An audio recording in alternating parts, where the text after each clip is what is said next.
सबको प्रभु यीशु मसीह के नाम से जय मसीह की। प्रभु में मेरे प्रिय भाइयों और बहनों, मैं आपका इस वीडियो में स्वागत करता हूं और मैं आज आपको 9 तरीके बताने जा रहा हूं जिससे आप पवित्र आत्मा की अग्नि को आप जला सकते हैं अपने अंदर और आत्मा में बढ़ सकते हैं। और मैं आशा करता हूं आप इस वीडियो को द्वारा आप आशीषित होंगे। यदि आप नए विश्वासी हैं, यदि आप चर्च जाते हैं और आत्मा में बढ़ना चाहते हैं तो ये वीडियो आपके लिए है।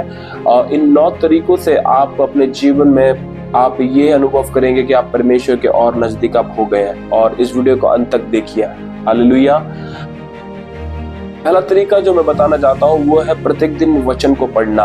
यदि आप एक नए विश्वासी हैं और यदि आप चर्च जाते हैं, प्रभु में आप बढ़ने के इच्छुक हैं, यदि आप परमेश्वर के वचन को लगातार पढ़ने की आदत डालेंगे, आप अपने अंदर एक स्पिरिचुअल ग्रोथ को देखेंगे। क्योंकि बाइबल बताती है मत्ती 4:4 में कि मनुष्य केवल रोटी से नहीं परंतु परमेश्वर के वचन से जीवित रहता है। यदि आप चाहते हो आपकी आत्मिक लाइफ जीवित रहे, आप चाहते हो आपका आत्मिक जीवन जिंदा रहे और अब बढ़ना चाहते हो, सामर्थ्य होना चाहते हो, तो ये जरूरी है कि परमेश्वर के वचन की खुराक आप लगातार अपने आत्मा को दे। और प्रत्येक दिन परमेश्वर के वचन में से आप रोटी को तोड़े, परमेश्वर की वचन की रोटी तोड़े और आत्मिक रूप से आत्मिक रोटी अपने आत्मा को खिलाए। हालेलुया। और आप एक आदत डालते कि जैसे मैं रोज 5 चैप्टर को मैं पढ़ूंगा और लगातार इस आदत को बनाने से आप अपने जीवन में आत्मिक ग्रोथ को देखेंगे। दूसरा है लगातार प्रार्थना करते रहना। यदि आप चाहते हैं आत्मा में बढ़ना, सामर्थ्य होना, बलवंत होना, तो पहला थिस्सलुनी 5:16 में बताता है कि लगातार धन्यवाद के साथ लगातार प्रार्थना करना है हमें। यदि आप इस आदत को डालते हैं, परमेश्वर के साथ आप बैठना, समय निकालना चाहते हैं और प्रार्थना में आपको देना चाहते हैं, मैं बताना चाहता हूँ इससे आपकी आत्मिक लाइफ बढ़ेगी। अपने लिए एक समय आप निर्धारित करें जहां पर आप बैठ के परमेश्वर से बात कर सकते हैं, प्रार्थना कर सकते हैं, दुआ कर सकते हैं, और जिससे आपकी आत्मिक लाइफ और भी सामर्थ्य होते हुए आपको दिखेगी। और मैं जानता हूँ बड़ी बड़ी बेदारी, बड़ा बड़ा रिवाइवल केवल और केवल प्रार्थना के माध्यम से आया है। और यदि आप प्रार्थना ना करो तो आप एक बड़े हिस्से को आत्मिक उन्नति के लिए आप मिस कर सकते हो। तो मैं चाहता हूँ आप लगातार प्रार्थना करें और आत्मा में होकर अन्य भाषाओं में प्रार्थना करें। यदि आपको अन्य भाषा नहीं आती, परमेश्वर से मांगे और लगातार प्रार्थना में लगे रहें, जिससे आप एक आत्मिक उन्नति करो, पवित्र आत्मा की फायर में बढ़ो। हालेलुया। तीसरा जो चरण है वह है उपवास को रखना। जी हाँ, यदि आप आत्मिक सेंसिटिविटी को चाहते हैं, एकदम आत्मा में संवेदन होना, छोटी छोटी आत्मिक चीज में भी आपको एकदम आप चाहते हो कि मुझे पता हो, आत्मा में सेंसिटिव होना जरूरी है। इसके लिए आपको फास्टिंग, उपवास को रखना पड़ेगा। उपवास आपके बाहरी शरीर को तोड़ता है और अंदरूनी आत्मिक सेंसिटिविटी को, संवेदनशीलता को वो उत्पन्न करता है। इसलिए प्रभु यीशु मसीह ने भी हमें बताया कि कुछ जब वो दुष्ट आत्माओं को निकालने के बाइबल बताती है, प्रभु यीशु ने कहा कि कुछ जाति बिना प्रार्थना और उपवास के नहीं निकलती। और उपवास हमारे जीवन के बाहरी कवच को तोड़ता है और अंदरूनी सामर्थ्य को रिलीज करता है। इसलिए मैं आपसे कहना चाहता हूँ, यदि आप विश्वास में हैं और आप चर्च जाते हैं, आत्मा में बढ़ना चाहते हैं, परमेश्वर के अद्भुत कामों को देखना चाहते हैं, तो आपको हफ्ते में कम से कम एक बार उपवास आपको जरूर रखना चाहिए, जिससे आप आत्मिक संवेदन हो जाओ। आप छोटी छोटी हरकतों को, अंधकार की चीजों को, दुष्ट की छोटी छोटी हरकतों को आप महसूस कर सकते हो स्पिरिट में। यार आप उपवास नहीं रखोगे, अगर आप मन को कठोर करोगे तो आप आत्मा की बातों को आप ज्यादा अनुभव नहीं कर पाओगे। इसलिए मैं आपसे आग्रह करता हूँ, मैं आपसे रिक्वेस्ट करता हूँ कि आप उपवास को रखें। चौथा पॉइंट है वह है भेंट को देना। हालेलुया। जब हम भेंट को देते हैं तो परमेश्वर का वचन कहता है भेंट देने से कि हमारी उदारता खुलती है, हम परमेश्वर को अच्छा लगता है हम भेंट दें। और इसी में बाइबल का वचन हमें बताती है 2 कुरिन्थियों 9:7 कि परमेश्वर हर्ष और उल्लास से देने वालों से अति प्रसन्न रहता है। जब हम अपने भेंट को जब परमेश्वर को देते हैं और परमेश्वर के कार्य में परमेश्वर के लोगों को देते हैं, हम ये मत सोचिए कि हम घटी कमी में होंगे। ये हमारी आत्मिक जीवन की उन्नति के लिए बहुत ज्यादा जरूरी है। ये हमारे अंदर से लोग भेंट जब हम देते हैं तो पहली चीज ये है कि हम अपने प्रेम को प्रकट करते हैं। हम ये बताते हैं कि संसार की धन संपत्ति प्रभु कुछ नहीं है तेरे सामने।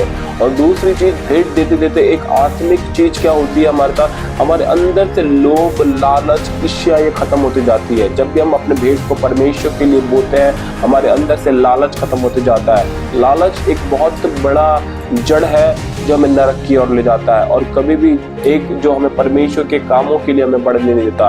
और ये लालच ये भेंट के माध्यम से खत्म होती है, जब हम अपने भेंट को परमेश्वर के राज्य में बोते हैं। और परमेश्वर के राज्य में अपने भेंट देने से मैं बताना चाहता हूँ, ये आत्मिक उन्नति तो करता है, परंतु ये भौतिक रूप में हमारे लिए फाइनेंशियली ग्रोथ को भी लेके आता है। हालेलुया।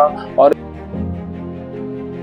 5वां पॉइंट ये है कि अपने मन को कड़वाहट से दूर रखना। यदि आप आत्मा में बढ़ना चाहते हैं तो ये जरूरी है कि आपको अपने मन को एकदम कड़वाहट से और गलत बातों से फ्री करना पड़ेगा। यदि आपके मन में किसी के प्रति कोई कड़वाहट है, क्षमा रहित बातें हैं, तो अपने मन को आपको फ्री करना पड़ेगा, आपको रिलीज करना पड़ेगा। क्योंकि नीति वचन उसका 4 अध्याय उसका 23वां वचन हमें ये बताता है कि हम सबसे अधिक अपने मन की रक्षा कर, क्योंकि जीवन का मुख्य स्रोत तो यही है।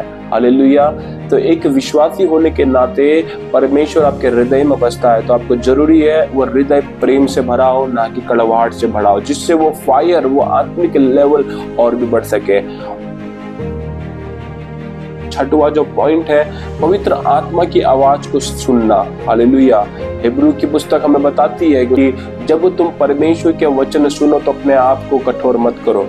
हमें पवित्र आत्मा की छोटी छोटी आवाज को सुनने की आदत हमें डालनी होगी, और उस आवाज के प्रति हमें संवेदन होना पड़ेगा, और उन छोटी छोटी आवाज के प्रति हमें प्रतिक्रिया देनी पड़ेगी। उस आवाज को हमें सुनकर उसको यस करना पड़ेगा। जब पवित्र आत्मा जब हमसे बात करे, तो पवित्र आत्मा विभिन्न प्रकार से हमें बात करता है। एज ए विश्वासी आपको ये आदत डालनी पड़ेगी, आपको पवित्र आत्मा की आवाज को सुनना होगा। पवित्र आत्मा विभिन्न प्रकार से बात करते हैं, हमारे मनों में बात करते हैं, वचनों से बात करते हैं, अलग अलग तरीके से बात करते हैं। तो हमें पवित्र आत्मा के वचन को सुनना है और अपने मन को कठोर नहीं करना है। जिस चीज को पवित्र आत्मा मना करता है, चीज करने से पवित्र आत्मा में मना करता है, हमें उस चीज को नहीं करना है। हालेलुया। और जिस चीज को पवित्र आत्मा में करने के लिए कहते हैं, तो हमें उस चीज को करना है। जब इस आदत को हम डालेंगे पवित्र आत्मा की आवाज को सुनने की, हमारा स्पिरिचुअल लेवल और भी बढ़ते जाएगा, और वो फायर और भी बढ़ती जाएगी।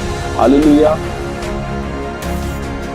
7वां पॉइंट है वह है सेवा करना, और हमें सेवा में लगातार लगे रहना है। और क्योंकि बाइबल बताती है हमें, कुलुस्सी की पुस्तक बताती है कि जो कुछ भी तुम करते हो तन मन से करो, मनुष्य के लिए नहीं पर तुम परमेश्वर के लिए करते हो। हालेलुया। और आपके लिए चर्च में जहां पर भी आपको दिखता है कि ये काम मैं कर सकता हूँ, और इससे चर्च में सेवा मिलेगी, परमेश्वर के लोगों को सेवा प्राप्त होगी, वो चीज आपको करना होगा, ताकि सेवा के द्वारा आप परमेश्वर की सामर्थ को, परमेश्वर के प्रेम को, परमेश्वर की भलाई को आप लोगों तक पहुंचा सकते हो। यदि आप लगता है कि मैं चर्च में चप्पल मिला सकता हूं, तो आप चप्पल को मिलाए। यदि लगता है कि मैं पानी पिला सकता हूं, पानी पिलाए। यदि आपको लगता है कि मैं एक फोटो खींच सकता हूं, फोटो की चर्च में लोगों की फोटो खींचे। अगर टेस्टमनी के पार्ट में खड़े हो, टेस्टमनी देकर, गीतों के द्वारा, कुर्सियों को मिलाकर, सफाई कर कर किसी भी प्रकार से आप परमेश्वर के लोगों तक सेवा को पहुंचा सकते हो, तो उसको अवश्य पहुंचाएं। लोगों को प्रसन्न करने के लिए नहीं, परंतु परमेश्वर को प्रसन्न करने के लिए। यदि आप चाहते हैं आत्मा में बढ़ने के लिए, आपको सेवा करनी होगी और सेवा लोगों तक पहुंचाना होगा, ताकि। और कई बार मैं देखता हूँ कि नए विश्वासी केवल चुपचाप बैठते हैं, कितने साल हो जाते हैं फिर भी नहीं बैठ जाते, जिससे आपको आत्मिक फायर नहीं बढ़ता। आपको सेवा करनी सीखनी होगी, और आपको सेवा देना आपको जानना होगा, ताकि आप आत्मिक लेवल में बढ़ सके। हालेलुया। जो पॉइंट है और वो ये है कि आपको लगातार आपको चर्च जाना होगा, आपको लोगों की, विश्वासियों की संगति में जाना होगा। जहां विश्वासी भाई बहन इकट्ठे हैं, आपके उनके साथ अकेला जुड़ना पड़ेगा, क्योंकि हमें हिब्रू की पुस्तक बताती है, उसका 10वां अध्याय उसका 23वां वचन हम इसमें पढ़ते हैं। इसमें ऐसा लिखा हुआ है कि तुम आपस में मिलना मत छोड़ो। एक लकड़ी ज्यादा समय तक अकेली जल नहीं सकती, इसलिए उसे लकड़ियों के ढेर में, जलती हुई लकड़ियों के ढेर में उनको आना ही पड़ेगा। जब जलती हुई लकड़ी की ढेर जब होगी, तो एक बुझी हुई लकड़ी और जलती हुई लकड़ी के बीच में जब जाएगी, तो वो बुझी हुई लकड़ी भी जलने लग जाएगी।